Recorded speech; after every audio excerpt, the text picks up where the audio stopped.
सारी दुनिया को यह बताया गया कि शास्त्री जी की मृत्यु हुई थी हृदयघात से, और मैं 20 साल से ये चिल्ला रहा हूं। मेरी पुरानी कैसेट अगर आप सुन लें तो उसमें आपको पता चलेगा कि वो मरे नहीं थे, हत्या की गई थी उनकी, मर्डर था। क्योंकि रूस में ताशकंद में जब वो गए पाकिस्तान से समझौता करने के लिए, तो शाम तक वो स्वस्थ थे और रात को अचानक से मर गए। तो भारत में जब रिपोर्ट रिलीज हुई थी तो ये कहा गया था कि उनको हार्ट अटैक हुआ।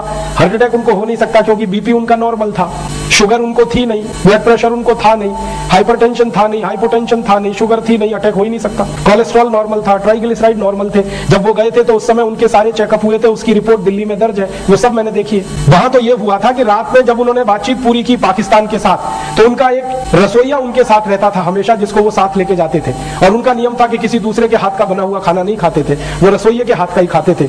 उनके रसोइये का ताशकंद में अपहरण हुआ, कुछ लोग उसको पकड़ के ले गए और उस रसोइये की जगह पर एक दूसरे व्यक्ति को रसोइया बना दिया गया। और शास्त्री जी अक्सर रात को दूध पीते थे, खाना नहीं खाते थे अक्सर। रात का खाना उन्होंने तब से छोड़ा हुआ था जब से अमेरिका के साथ उन्होंने एक समझौता रद्द किया था। अमेरिका से आप जानते हैं लाल रंग का गेहूं आता था PL 480 योजना के तहत, शास्त्री जी ने वो गेहूं लेना बंद कर दिया था। तो देश में गेहूं की कमी आ गई थी।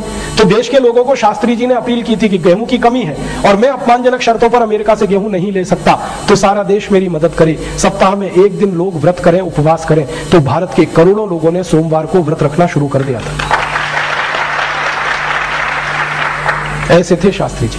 और जब लोगों को व्रत करवाया तो खुद भी व्रत करते थे। तो शाम का खाना नहीं खाते थे, खाली दूध पी के सोते थे। तो रात को उनके दूध में जहर मिला दिया गया। और किसने मिलाया? नकली रसोइया जो उनका रखा गया, असली रसोइयों का अपहरण करके, और उनके असली रसोइये की बाद में हत्या की गई थी। ये सारे सबूत भारत सरकार के पास है, लेकिन सरकार इनको लोगों को बताने से डरती है, क्योंकि उस हत्या में ऐसे कई बड़े लोगों का हाथ है कि जिनके चेहरे खुल जाए तो शक्ल दिखाना मुश्किल हो जाएगा। कारण एक ही था कि सिस्टम में शास्त्री जी फिट नहीं थे, क्योंकि वो बहुत ईमानदार थे। ये सिस्टम ईमानदार लोगों को बर्दाश्त नहीं करता, क्योंकि ये लूट का सिस्टम है, इसमें ईमानदार आदमी रह ही नहीं सकता।